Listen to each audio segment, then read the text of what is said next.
Այսքանը եւ ուզում եմ անդրադառնալ պարոն Աղավան Վարդանյանի մի մտքին, որը կարծում եմ վիրավորական է եղել եւ առաջարկեմ, որպեսզի նա ներողություն խնդրի այդ աշխատավորներից, այդ աշխատանքային կոլեկտիվից, նա քրեակատարողական հիմնարկների ծառայողներին անվանեց կլյուշնիկ, այդ բառը շատ վիրավորական է եւ քրեական ենթամշակույթին հարող շրջանակներից ծագած բառ է դեռևս խորհրդային տարիներին։ Ես առաջարկում եւ խնդրում եմ, որպեսզի պարոն Վարդանյանը ներողություն խնդրի, որովհետեւ դա վերաբերում է հարյուրավոր մարդկանց։ Շնորհակալություն։ Պարոն Վարդանյանը կարծում եմ չէր խոսի քվեարկության մասին, բանակի քվեարկության մասին այդ տոնայնությամբ, բայց պարոն Վարդանյան, եկեք այս հարցին դուք մի անդրադարձեք, որովհետեւ երբ գաղտնալսումներից մեկի մեջ ուժեղ Հայաստանի ներկայացուցիչը Սիսիանի զորամասի հետ կապված հորդորում էր, ասում էր գնանք մարդ տեսնենք, զորամասի ձայն բերենք, դրանից հետո դուք էլի խոսում եք բանակի ներգրավման մասին, բա որ բանակի ներգրավման մասին սկսենք խոսալ, էլի 15 տարի հետ գնանք, ոնց էին զինծառայողներին քվեաթերթիկը քվեարկած տալի ու քվեարկում էին։ Պարոն Կարապետյանը լավ կհիշի, ձեր հայրիկի այն ժամանակ հանրապետական կուսակցության կարկառուն դեմքերից մեկն էր, կարծում եմ։ Հետևաբար այդ ընտրակաշառքի թեմաների մասին խնդրում եմ մի խոսեք, որովհետև ես շարունակում եմ անհամբեր սպասել դատական նիստերի ավարտին, երբ կլինեն դատավճիռները եւ այստեղից ես բոլոր դատավճիռները պիտի կարդամ, որ դուք տեսնեք, թե տեսնեք չէ, գաք ներողություն խնդրեք։ Ես ուզում եմ անդրադառնալ երեք այս ամբիոնից հնչած մի ելույթի, պարոն Մեսրոպ Մանուկյանի ելույթին, ով բողոքում էր նրանից, որ ԿՊ-ի սահմանած էթիկայի կանոնները երբեմն խախտվում են։ Պարոն Մանուկյան, ես ուզում եմ մի բան պարզ լինի ձեզ համար։ Եվ դուք հիշեք, որ դուք գեներալ Մանվելի օգնականն եք եղել։ Հիմա բացատրեմ ինչ եմ ասում։ Դա ասում եմ ոչ թե որպես ինչ-որ պիտակ, ոչ թե ինչ-որ, գիտեք, քննադատություն, այլ դա ասում եմ որպես էթիկայի ձեզ համար ընդունելի նշաձող։ Ձեզ համար էթիկայի ընդունելի նշաձողը այն խոսելաձևն է, որով գեներալ Մանվելը շփվում էր մարդկանց հետ։ Դա ձեզ համար ինչքան հասկացա, դա խնդրեմ չի եղել, չէ՞ ձեզ համար։ Հարց չկա, դա չեն քննարկում, բայց երբ ԿՊ-ն սահմանել է դրանից 10 սահման, 10 աստիճան վերև գտնվող մի նշաձող եւ երբեմն կարող է այդ նշաձողը 1-2 նիշով մարդ է, իրավիճակա խախտվի, այս կողմ են կողմ գնա, դուք չեք այն մարդը, որ կարակ գաստեղ բողոքեք։ Դուք ուրիշ բաներից կարակ բողոքեք, նորից եմ ասում։ Բայց ոչ էթիկայի նշաձողից։ Եվ առավել եւս չեք կարակ այստեղ ասեք, հələ մանդատները հանձնեք, հələ հելնենք խոսանք եւ այլ, այս ինչ խոսելաձև է։ Պարոն Վարդանյանը Հոբսի Լևիաթանից էր բողոքում։ Պարոն Վարդանյան, Լևիաթանը հենց պարոն Մանուկյանի նման մտածող մարդկանց համար է այդքան իրավունք կլանել, որպես պետական իշխանություն, որ թույլ չտա, որ պարոն Մանուկյանի նման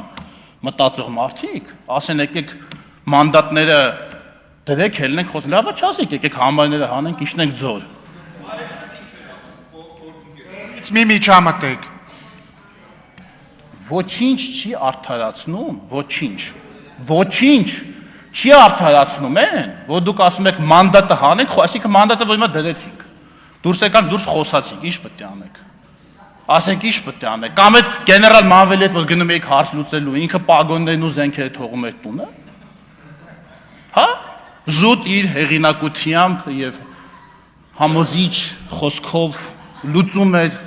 կոնֆլիկտը երկու կողմերի միջև։ Այդտենց է դա լինում, հա? Դուք ընդհանրապես պետքա գոհ լինեք, որ այս դահլիճում դուք ով են խոսում։ Պատգամավորները անկախ իրար նկատմամբ վերաբերմունքից։ Ձեզ հետ մինչև 18 թիվը ձեզանից պաշտոնով եւ իշխանությամբ մեծը դուքով խոսած կա։ Չէ, ձեզ չէ, իր մասն եմ խոսում։ Դες բան եղած կա։ Գեներալ Մանվելը ձեզ հետ դուքով խոսած կա։ Կամ որևէ մեկի հետ ընդհանրապես դուքով։ Նու ասենք կարող է Սերժ Սարգսյանի, ու վերջ։ Կներեք, ով, բայց խնդրում եմ ընդհանրապես մենք դուք, այսինքն այդ բաներից չխոսակ եւ ընդհանրապես այդ կիսագողական վարվելակերպը մանդատ հանել, իշխանություն չլնի, իշխանություն ոչ չլնեք, Պարոն Մանուկյան, եթե մենք իշխանություն չլինենք վաղը, դուք էլի լինելու եք գեներալ Մանվելի օգնականը, դուք չեք լինելու գեներալ Մանվելը այդ մյուս իշխանության մեջ։ Դուք չեք լինելու Սամվել Կարապետյանը այդ մյուս իշխանության մեջ, դուք չեք լինելու Նարեկ Կարապետյանը։ Պայմանական բան եմ, էլի ասում, ձեր պատկերացրած այդ մի որևէ իշխանական բուրգում չեք լինելու Ռոբերտ Քոչարյանը, Լևոն Քոչարյանը, դուք որևէ իշխանական բուրգում միշտ լինելու եք գեներալ Մանվելի օգնականը, սա քննադատական չեմ ասում, ուղղակի ասում եմ որպես աշխատանք եւ կոչում։ Աշխատանք եւ կոչում։ Եվ խնդրում եմ, եթե դուք այդքան գլուխ եք գովում, որ դուք չեք ուրացել գեներալ Մանվելին, խնդրում եմ նաեւ չուրանալ իր սահմանած էթիկայի նշաձողը։ Համենայն դեպս մինչև այդտեղ իջնելը դրած հացությունից չբողոքել։ Շնորհակալություն։ Ձեր առաջնորդի հարազատ եղբայրը եղել է Սերժ Սարգսյանի ՀՀԿ խմբակցության ղեկավարը, եղել է Սերժ Սարգսյանի աշխատակազմի ղեկավարը, անմիջականորեն կատարել է Սերժ Սարգսյանի կողմից տրված հանձնարարականները։ Հիմա եկել եք այստեղ ձևացնում եք, թե իբրև մտահոգված եք Հայաստանի պաշտպանական հարցերով կամ հայ զինվորի մասին եք մտածում։ Մոռացել եք հենց կանսերվի կոկոշները, որով կահավորված էին մեր դիրքերը։ Այդ նույն Սերժ Սարգսյանի պաշտպանության նախարարն էլ ամեն անգամ տեսախցիկների առաջ կանգնում էր խրոխտ հայտարարում էր, թե գիտեք ինչ կա, փորձում էր համոզել մարդկանց։ Այդ կանսերվի կոկոշները գիտեք ինչքան արդյունավետ միջոցներ են դրանք մեր սահմանները պահել պաշտպանելու համար։ Խոսում են զինվորի մասին, ո՞ր զինվորի մասին։ Այն զինվորների մասին, որ որպես բանվորական աշխատուժ ձեր հրամանատարները, ձեր գեներալները տանում էին որպես բանվորական ուժ աշխատացնում էին իրանց վիլաները սարքելու վրա։ Մի քանի հատ էլ ասելիք ունեի, բայց այնուամենայնիվ կսահմանափակվեմ մի կարճ, պարոն Մանուկյան, դուք միանշանակ եղել եք լավ ազգային ժողովի պատգամավոր, պաշտպանության եւ անվտանգության հանձնաժողովի, ճիշտ շատ դեպքերում խնդիրներ եք մատնանշել, որով որ ես ինքս էի ուզում մատնանշել, բայց մինչ այն պահը, երբ որ կներեք թուրը հանել եք ու որոշել եք, որ մի քանի տեղ պետք է արյան ծով սարքեք, էլի։ Որտեղ ամեն ինչ մեր մոտ փլուզվել է, խնդրում եմ այս անգամ եթե գալեք, դա ինչ չանեք։ Ինչ վերաբերում է պարոն Հազարյանի ասած սակրավորների մասին, ես շատ չեմ անդրադառնա, անիմաստ եմ համարում, պարոն Հազարյանի զուտ տեղեկացնում եմ, որ ես մշակված ունեմ հումանիտար ականազերծման մասին օրենք, իրան առաջիկայում հրավիրել եմ, իրար հետ միասին այդ օրենքի շրջանակում աշխատենք, պարոն Հազարյանը նաև շատ հումորներ արել ուսապարկերի մասին, այսօր ուսապարկով եկել, չգիտեմ, մի բան եղած չլինի միամիտ, եւ վերջում,